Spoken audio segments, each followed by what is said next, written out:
আসসালামু আলাইকুম। আজকে একটা গুরুত্বপূর্ণ বিষয় নিয়ে আলোচনা করব।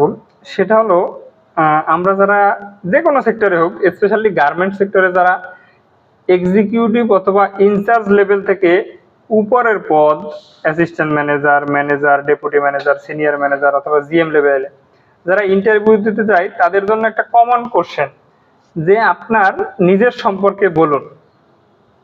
টেল something about your self.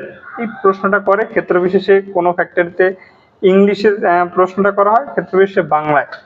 But আমরা এটার বাংলা এবং ইংলিশ দুটোই রেডি করা উচিত। এটা একটা কমন প্রশ্ন। আপনি এক্সিকিউটিভ টু অ্যাবভ পোস্টের জন্য যদি ইন্টারভিউ দিতে যান, আপনাকে এই প্রশ্নের সম্মুখীন হতেই হবে।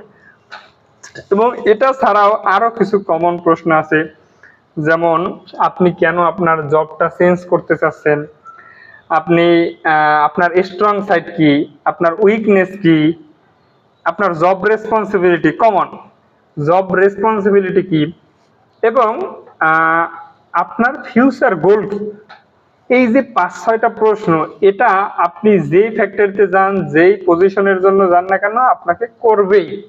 সুতরাং আমরা কেন যেন এই প্রশ্নগুলা অ্যান্সার করতে গেলে গুলিয়ে ফেলি।